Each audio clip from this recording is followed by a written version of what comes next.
So I don't know if you've ever quit anything, where you've just walked away and said, I'm done with that, I'm over it. And I don't mean like quit like, New Year's resolution, where you're like, I'm going to quit eating a box of Twinkies every night before bed. And you're not really going to quit eating a box of Twinkies before you go to bed. Or, maybe for you, it's I'm going to quit chewing my fingernails.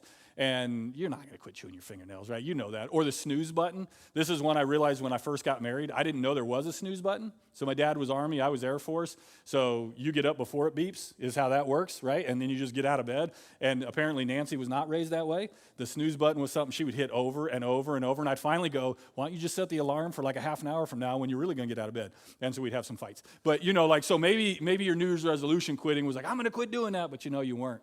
But have you ever had that moment where like you really did quit something? I mean, like you declared, I'm done with this. I'm not doing this anymore, not anymore. And it was almost like you were declaring war on that thing. Like, I want you to think about this. Have any of you ever, when it came to smoking or dipping, got to the place where you're like, I'm done?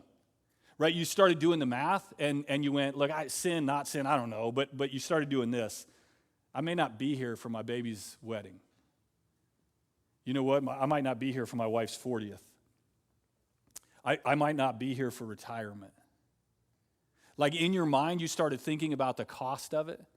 And in your soul, you just decided differently. Not like decided, but like you decided. I ain't doing this ever again. And I don't care.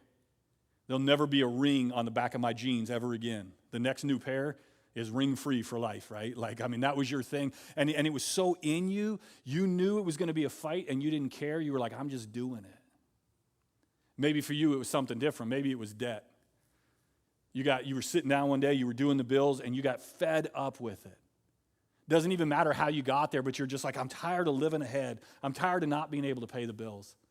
I'm tired when there's an opportunity to give, whether it's at the church or somebody that I see, that's in my family. I can't because I'm so buried that I can't do it. And maybe you just got this attitude. You're like, not anymore. Like, I'm done. No more debt for me. And I mean to the degree that things change for you. You're like, whether you brought a lunch or not, you're still not going out to eat. You're like, well, I just won't eat today, I guess. Maybe for you, you're like, no more new, nice, fancy shoes. And I'm talking to the dudes because I've seen some of your shoes, man. Like, what is up with that, right? Like, you got all these fancy shoes. You're like, no more nice shoes. Like, you sold the truck. You bought the beater. For you, you were like, I will be different. I'll be out of debt from now on. I'll be generous. I'll be ready to go. Maybe for you, one more, maybe it was anger. You blew up that one more time at the house. You saw what it did to your wife, to your husband, to your kids. They were afraid of you. You're like, man, how did I become that? They're afraid of me. And you just went, not anymore. I ain't gonna be that no more. And you made a determination so deep in your soul that you're like, I don't care what it costs me. Like, I will go to counseling if that's what it takes. Man, I will read a book or two books, and they don't even have to have pictures. Like, I will get in there, man. Like, I will talk to people. I will go to my elders and say, hey, what do you see? Help me. I'll talk to my spouse and say, I'm so sorry, and I'm going to change, and I'll probably fail a couple times, but I am not giving up till I get there. Like, you decided. There's this Bible verse that we've been looking at in John chapter 17 where Jesus is praying, and he makes a statement where he says, my disciples are not any more of the world than I am. And that's what we're going to talk about today is kind of how there's these two parts to that statement. Like, we can't be any more like the world than Jesus was, but a lot of us, we really are. We're just like Jesus labeled, but we're not really like Jesus. And then to have the level of conviction that doesn't go, well, I'm going to go out of here and I'm going to box of Twinkies try. But you're like, no, I'm going to quit dipping try. I'm going to quit being angry try. I'm going to quit being addicted. Try. Like, I'm determined it's going to be different. I'm not going back to the way that I was. John chapter 17, verse 14 is where Jesus said this, and he says, for they are not of the world any more than I am of the world. He said it again in John 17, 16, just two verses later. They're not of the world, even as I am not of it. See, to be a disciple of Jesus is not just to claim Jesus. It's to change to where you're not like the world in the same way that you were before. A little earlier, Jesus had been praying to his Father in this same chapter, and he makes this statement where he says, and God, I'm not even asking you to take them out of the world. See, because I think that's what we want. What we want is, Jesus, if you're going to save me, could you just remove me? But Jesus, when he prayed, he said, Father, I'm not asking you to take them out of the world, out of their circumstances, out of the place that they are. He's like, here's what I want you to do. I want you to change them in the midst of where they're at. I know for us, a lot of us, we go to one of two extremes. We either want Jesus to take us and withdraw us from everything that we've known, whatever community we've been in, because we don't want him to know our story because we're ashamed of it, or we want Jesus to just kind of put a little stamp on us and then go, you can go about your way, you can do whatever you want. And Jesus says, that's not the way that it's supposed to be for you. If you're going to be a disciple, you're supposed to be like Jesus. You're supposed to be not any more like the world than Jesus was. And yet so many of us, if we're being honest, if we look through our life, people would have a hard time seeing Jesus in us. And Jesus says, not my people, not any more than they ever were before. See, Christianity, if you really get down to the core, is a commitment that chooses to be different in the midst. Not just when we get to heaven, not just when we're at church. I was thinking about, if you've ever gone away to a big event and you've worshiped. For those of you that understand what I'm talking about, they're like, you've gone away to CIY, you've gone away to camp, and you've had this great worship moment. You've been to a Bethel or Elevation concert, and there you were just like, oh, it's amazing. But then you come back to church, and you're like, yeah, not so amazing. Jesus came so that we would be changed in both environments, not so that we would have to have one or the other. Loving your wife when it's easy and loving your wife when it's not easy, like being different in the midst. Being godly at work when they're kind to you and when they're not.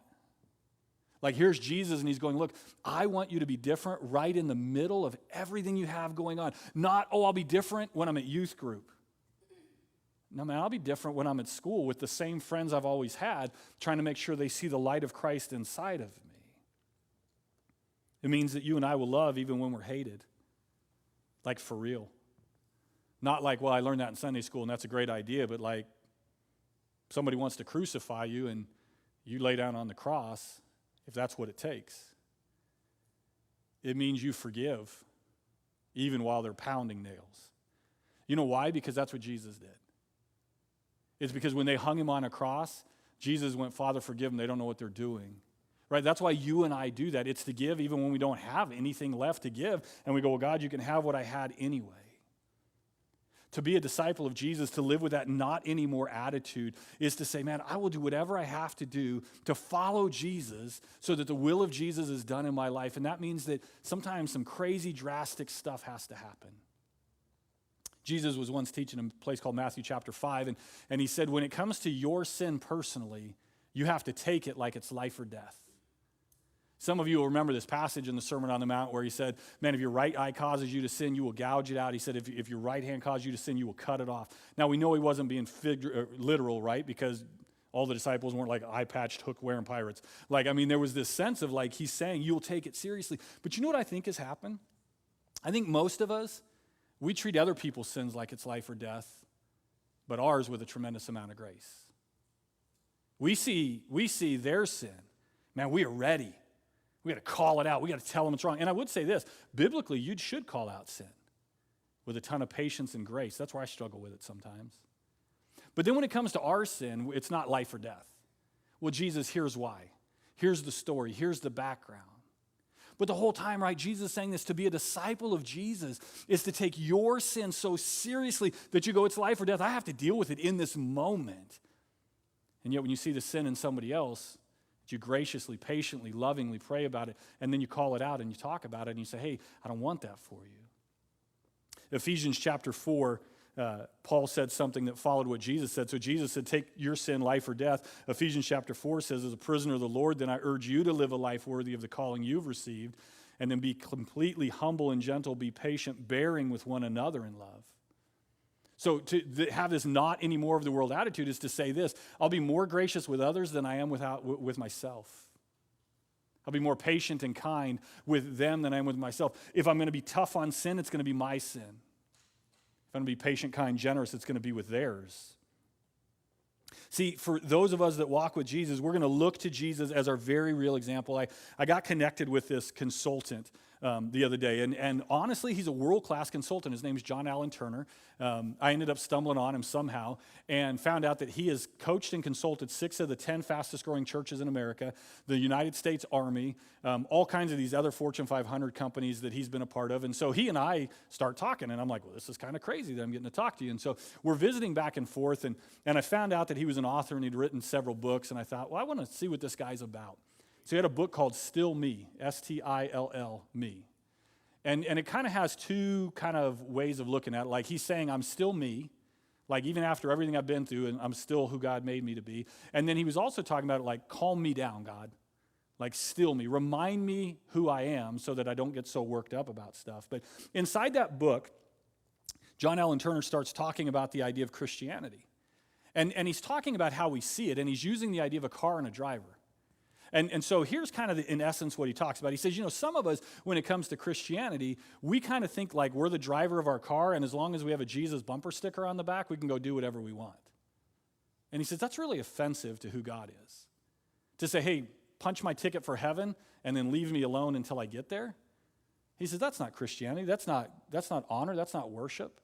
He said, that's wrong. He says, but there's another issue or idea that's just as wrong. He said, God's my co-pilot.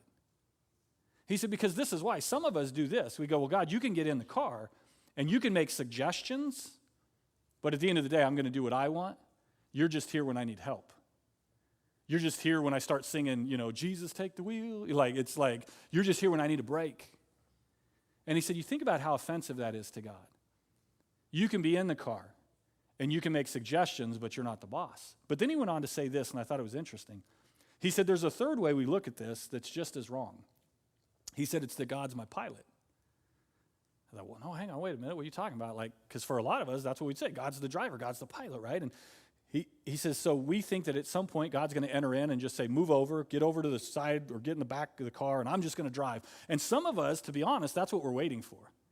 We're just waiting for God to take over our life. Just tell me what to do and I'll do it. He said, but think about the passivity in that. God, you take over. I'm not going to. You drive. I'm not going to drive. This is what John Allen Turner said. He said, here's what I think Christianity should look like. He said, Jesus pulls his car over, and so you pull over with him, and he gets out and he walks back, and he knocks on the window, and you roll it down, and he explains to you who he is and how much he loves you, and you go, yes, I want to give you everything that I've got. And then as you're unbuckling your seatbelt to try and get out of the car to let God be your pilot, that he starts walking back to his car, and he looks and he goes, follow me. And then he jumps in his car and he takes off. And Christianity is about following Jesus. It's about actively making a decision and a multitude of decisions every day to go, where's Jesus? That's where I'm going to be, bumper to bumper. Right, but here's the thing. I don't know if you know this. I know this is my experience with Jesus. He doesn't obey traffic laws. I don't know about how Jesus acts in your life, but man, he exceeds the speed limit, and he crosses 14 lanes, and then he doesn't use his blinker, and he's all over the place, right? Because that's Jesus. And so the question is, how disruptive are you willing to allow Jesus to be in your life? Will you follow him when he is easy to follow? Or will you follow him when he cuts across 4 lanes of traffic, takes a left turn where you didn't expect him to? Will you follow him like that?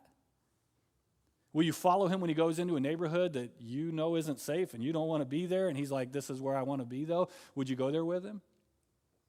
Christianity is honestly about going down the road, and when you lose Jesus in traffic, because you will lose Jesus in traffic, because that's just how it happens in life, will you have enough humility to cry out to God and say, God, I'm lost, help me find you again? Will you stop and ask anyone, have you seen Jesus? Help me find him. Is that the level of commitment you have? Because that's how Jesus lived his life following the Father. He didn't say, God, here's my life, you just do whatever you want with it. What he did is made a decision that every day of his life he would look for the Father, find him, and walk where the Father was walking. See, Christianity has more to do with you and I following Jesus than just us obeying him. I think there's this sense at times where what we want to do is mimic Jesus. And what Jesus wants us to do is look at Jesus and follow him. Not just mimicking out of sheer, I have to, but making choices, making decisions. It's always been this way from the very beginning of the Bible, where our eyes have to be fixed on God, fixed on Jesus. Check this out. This comes from Proverbs. I love the Proverbs. They're books of wisdom. They're not necessarily promises, but they are principles. This is what the writer said in chapter 4, verses 20 and following. My son, pay attention to what I say. Listen closely to my words. Don't let them out of your sight. Keep them within your heart. For they are life to those who find them and health to a man's whole body. And then he says this, above all else, guard your heart, for it's the wellspring of life. He's like, you've got to watch what you feel, because your feelings will dictate your thoughts, and your thoughts will change the way you act. He's like, so guard your heart, put away perversity from your mouth, and keep corrupt talk from your lips. And then get this part, he says, let your eyes look straight ahead. Fix your gaze directly before you. Make level paths for your feet, and take only ways that are firm. Don't swerve to the right or to the left. Keep your foot from evil. This is what that same thing sounds like after Jesus is resurrected and somebody's thinking about, okay, how do we keep our eyes on the Father? How do we make sure we don't lose track of him? Hebrews chapter 12. Therefore, since we are surrounded by such a great cloud of witnesses, all these people who have gone before us, let us throw off everything that hinders and the sin that so easily entangles, and let us run with perseverance the race marked out for us. Let us fix our eyes on Jesus, like lock them on him, the author and perfecter of our faith, who for the joy set before him endured the cross, scorning its shame, and he sat down at the right hand of the throne of God. Consider him who endured such opposition from sinful men, so that you won't grow weary and lose heart. He says, fix your eyes on Jesus, like look to him, like lock on him. I think there's those of us at times, I know I can get there, where I'm like, well, I'll go read the Bible and then it'll tell me what to do and I'll just do it because I'm supposed to. He's like, I want more from you than that. I want you whipping in and out of traffic. I want you going places you would never go without me. When you get lost, I want you to pull over, cry out, and find where Jesus is at. I want you to follow me. You think about all the different times Jesus called people in the New Testament. It was always the same thing. Follow me. Stop what you're doing. Change directions and follow me. And then Jesus would take off, and then you had a choice to make. Do I follow him or not? So I want to press into this idea of what does it mean to be not any more of the world than Jesus was. You know, a while back, there were all the bracelets with what would Jesus do. I don't know if you guys remember that. It came out of a book, by the way, called In His Steps. The book is brilliant. It's about a bunch of people who just decided at some point, what if every decision we made, we said, what would Jesus do? And we did that, and they talk about kind of the good and the bad that comes with that. But I think it's interesting because I think sometimes nowadays we ask that question when we should be asking a different one. That question almost becomes an excuse for us. Well, what would Jesus do? But in the back of our heads, we're like, but I'm not Jesus.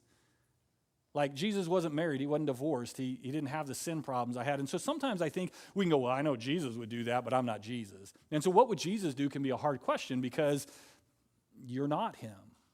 His spirit lives inside of you. That's awesome, right? Like, you have the potential to do some really cool things. But maybe for you, you're like, I know Jesus forgave that way, but I'm not Jesus. I think the better question would be, what would Jesus have me do? Because that takes with it a certain measure of faith and obedience. Not what would Jesus do and I'll just mimic it. But Jesus gave food to the poor, so I'll give food to the poor and I'll feel really good about myself. Like, no, that's not what Jesus is after. What would Jesus have me do? Well, Jesus would have me talk to that person and see value in them. Right? So what if for some of us, we're doing what we think we're supposed to do, and Jesus is going, but I want you to be obedient, not just to mimic me. There is a massive difference between just doing what you see Jesus doing because you think it's right and being a righteous person who makes choices, who goes, what would Jesus have me do in the moment? I want you to hear there's a couple different verses I want to share with you because I think what happens in Christianity is we are trying to work out a partnership with Jesus. I'll do what you tell me to do and you get me to heaven. And Jesus goes, no, I'm looking for submission. I'm looking for obedience. I'm looking for choice. Every day, over and over and over again, I'm telling you, choose me. John chapter 15 says, if you love me, you'll obey what I command. Not just that you'll mimic me, but you'll obey. When I say love your neighbor, you're not going to love your neighbor because I said to love your neighbor alone. You're going to love your neighbor because I told you to learn how to love your neighbor. I'm just loving my neighbor. No, you're not. Like, until you're loving them, you ain't loving them. This next one, John chapter 15. Whoever has my commands and obeys them, he's the one who loves me. He who loves me will be loved by my Father, and I too will love him and show myself to him. Again, here's Jesus, and he's talking. He's like, listen, I want you to make choices. Don't tell me you love me if you're not willing to actively choose me. John chapter 14, there's all throughout John chapter 14, there's all these different things. I put them together. If anyone loves me, he'll obey my teaching. My Father will love him and will come to him and make our home with him. He who doesn't love me will not obey my teaching. These words you hear are not my own. They belong to the Father who sent me. I think sometimes we think, oh, he's talking to non-Christians, but this was to a bunch of disciples. Will you obey him? Will you make a choice? He once said this in John chapter 14, but the world must learn that I love the Father and that I do exactly what my Father has commanded me. He's getting ready to go to the cross. He's like, you know what? The world has to figure out I would do anything God told me to do because I love God that much. He's just who I love. There's a difference between being a good church member and being a righteous person. And that difference is the choices that we make. The activity inside of our heart to say, no, I'm choosing Jesus first. There's another one, 1 John chapter 2, verse 6. It says, anyone claims to live in him must walk as Jesus did. Like, we're going to call his name, then we've got to figure out, well, how did Jesus walk? You know how Jesus walked? He looked to the Father all the time. He didn't go, give me directions, and then I'll go away and I'll come back. He stayed connected to the Father. Matter of fact, he had a whole thing in John 15 where he says, the Father's the gardener and I'm the vine and you're the branches. And he says, you can't do anything if you separate yourself. And he goes, that's how I've lived my life, is I just stay connected to the Father. There are those of us that have chosen a big list of things to do instead of obedience to Christ. But that's not what he's called us to. To not be any more the world than Jesus was means we obey the Father just like Jesus did. Which means this, that when, not if, but when it's time to sacrifice, we do. We don't think that sacrifice is for those really, really committed Christians. We actually look for opportunity to sacrifice ourselves for the sake of other people, even our opinions, even the things that we want. That it means when it comes time to forgive, and it will, you'll offend people, they'll offend you. And you'll think, I'm right. When it's time to forgive, you'll forgive because that's what Jesus did. When it's time to give, you'll give everything. Even if you go, man, I wish there was another way to do this. Can we figure something else out, God? But if not, if this is what you tell me to do, this is what I will do. I love you that much. To not be any more of the world than Jesus was means things like this, that when you see the outcast or the outsider, you leave your group to go to them to make a group with them. Not that you just acknowledge that they're there, but you find them. You build community around them. Whether that, I think we teach this to our middle schoolers and our high schoolers. Go find that person who's separated, who's all by themselves, sit with them at lunch, make time, make space for them, and then we grow up and we don't do that anymore. My basket's full. I don't need any more friends. What if it's not about the friends you need, but the person that needs a friend? And we do that out of a genuine love of God because it's how Jesus lived his life. And maybe for you, like I get into this and I start going, okay, so how far do you take this? Like, how far am I really supposed to go? John chapter 12, verse 2, Jesus tells us how far to go. He says, I tell you the truth, unless a kernel of wheat falls to the ground and dies, it remains only a single seed. But if it dies, it produces many seeds. How far do you take this? All the way to death. Christianity is not about one choice. It's about dying daily. I think there's times we read stories of people who martyr their life, like in India and Afghanistan and those places. They give their life away and we think, wow, that's pretty incredible. I wonder if I would do that if I was there. And I think the whole time Jesus is saying, but I want you to do it right now where you're at. Like, would you sacrifice yourself this week in your own house for the sake of Jesus? Would you get over whatever it is that you're like, but that's just me for the sake of Jesus? Would you find the lost and bring them into the light? Would you find the hurting and be hope and healing to them? I think we think that martyrdom is in the future, and Jesus is like, it's right here, it's right now. How far do you take it? All the way to death. Christianity always leads to less, not more, and then to everything.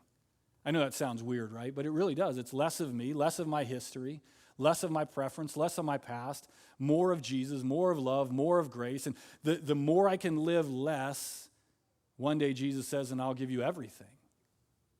Those of you that have left fields and farms and family for the sake of the gospel, he says, man, I'll give you back more than you ever gave away. It's less before it's more, and then it's everything. Let me tell you just two other ideas. I'll go through these really quick. so that you can see the Dallas game.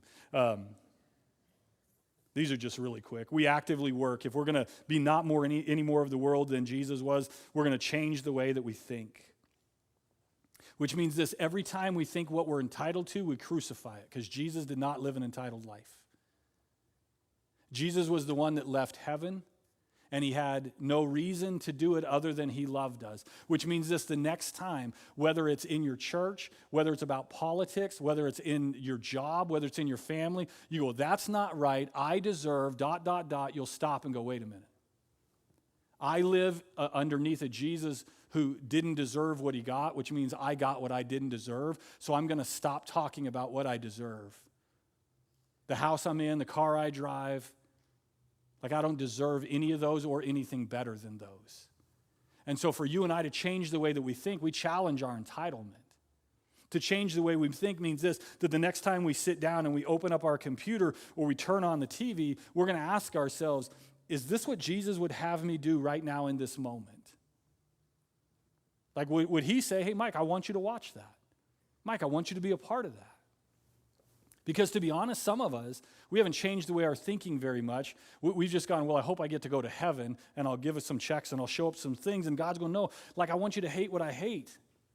I'm trying to learn this, right? Like, I want to be repulsed by what God is repulsed by, and I'm not yet. There's some things that I know break the heart of God that I'm kind of okay with. And if we're going to be not any more of the world than Jesus is, that means when that thing comes on, instead of going, well, I'm going to turn it off because Jesus wouldn't want me to watch it, I'm going to go, no, I'm going to be brokenhearted because Jesus didn't even want it produced in the first place. It means I'm going to start thinking differently about how I spend my time and my energy and my resources. There's nothing wrong with the ball field. There's nothing wrong with the lake. There's nothing wrong with those other places, but there is wrong with how much time we spend at some of those places. And instead of going, would Jesus spend all this time at the lake? Maybe not. Would Jesus spend all this time at the ball field? Maybe not. Would he spend all this time at work? Maybe not. Like, we're going to begin to think differently about our schedules, and instead of going, I can't believe Jesus wants more, you go, Jesus, what do you want? Romans chapter 12 has this really cool perspective on Christianity. I want to read it to you really quick and just give you a sense for what God wants for you. Therefore, I urge you, brothers, in view of God's mercy, to offer your bodies as living sacrifices. He's like, die daily. That's what living sacrifice means. Every day, choose Jesus first. He says, this is holy and pleasing to God. This is your spiritual act of worship. And then he says this: do not conform any longer. Actually, in the text, it says, stop it. Stop conforming to the pattern of the world. Stop thinking like the world thinks. Stop feeling like the world feels. Stop acting that way. Like, change the way that you think. He says this, but be transformed by the renewing of your mind, not effort. It's like, change the way that you think. Change the things that you think about. And then you'll be able to test and approve what God's will is, his good, pleasing, and perfect will. See, I think there's times where we come to Christianity and we go, well, I did my thing. I read the Bible. But I don't mean to be cheesy when I say this, but if the Bible didn't read you, what was the point of you reading the Bible? If you didn't say it's a light shining in my life and what it exposes I'm going to pay attention to, if you just went, yeah, I turned the light on and I closed my eyes. Who does that? Like, if you're going to pray and ask God, man, by your Spirit, tell me the truth, and his Holy Spirit is going to speak, and I believe his Holy Spirit still does speak, then listen. Don't go, yeah, God, would you tell me what I need to do? And he says, yeah, I want you to do this. Yeah, thanks for telling me. And then we go on our way. Like, we have to change the way that we think to the degree that if God says it, that settles it for us. Because we want it, not just because we're like, well, I guess I'll give him his way, but we're like, man, I believe he is everything he said. Another guy that was in here, he was talking a little bit about this idea of renewing your mind, and he said that the verbiage and the way it's written means to have a revolution in the way that you think. And it got me thinking, what it means is this: to rebel against the rebellion inside of yourself. Like, if you know the Bible, you know this, that God says every one of us is a rebel. And not like in the cool, big motorcycle, bandana wearing, like, he says, no, we've rebelled against holiness and righteousness and goodness and kindness and love and mercy. Like, that's who we are. We've rebelled. And so to renew your mind is to rebel against the rebellion inside of yourself, to tell it to sit down, that it no longer gets to reign and rule in your life. It means as a husband, when you decide your rebellion is going to be to dominate your wife, to be a boss over her, you're going to tell that to sit down and you're going to humbly serve her instead. When you're a wife who lives in a world that says, don't you dare let your husband ever lead in your life because that's going to make you weaker, that you're going to go, you know what, sit down, I'm going to do this the way that God told me to, and I'm not going to be afraid. It means if you're a student, and the world's telling you, well, your parents are just here to hold you down and hold you back, and you go, I'm going to tell that to sit down, because my God has told me that he placed these parents in my life out of respect, honor, dignity, and they're a gift for me. It means when you're in a crowd and you see that person who's all by themselves and everything inside you says, I don't have time, space, or need to be in their life, you're going to tell it to sit down. You're going to rebel against that thought, and you're going to say, you know what? I'm going to go be community for someone who doesn't have community because they don't have it. We change the way that we think. And one last one for you is just this, that we embrace that there's a massive difference between being godly and being good. I think the honest challenge for the Christians in America, in our generation, will be that distinction. That there is a massive difference between what is good and what is godly. And if we're not going to be any more of the world, we have to quit agreeing with the world, that we'll play nice, we'll just be good, nice, kind people. No, we're going to be godly people. Godly people are good, they are nice, they are kind. But there's so much more than that. We're not going to be any more of the world than Jesus was, which means we are going to be the people who stand up for the sake of Jesus, even if the world doesn't like it, even if they nail us to a cross, because he is worth every single moment. And we're not going to act like we're martyrs. We're going to gladly go where he sends us because we believe he's worth it. I'm going to ask you to stand. I'm going to pray over you. And here's how our service is going to end today. After I pray, we're going to have one song. At the end of that song, our service is over, and it's been great to have you. If you're staying around for one-on-one, let us know. If you have a decision to make, you can head back. Josh and Jamie are in the response room. They would love to pray with you, talk with you. Grab somebody else that's in here. But man, I hope and I pray that for you, it's not anymore. Not like not any more Twinkies, but like not any more dip. Like it's a war that goes on where you go, I will rebel against the rebellion inside of me.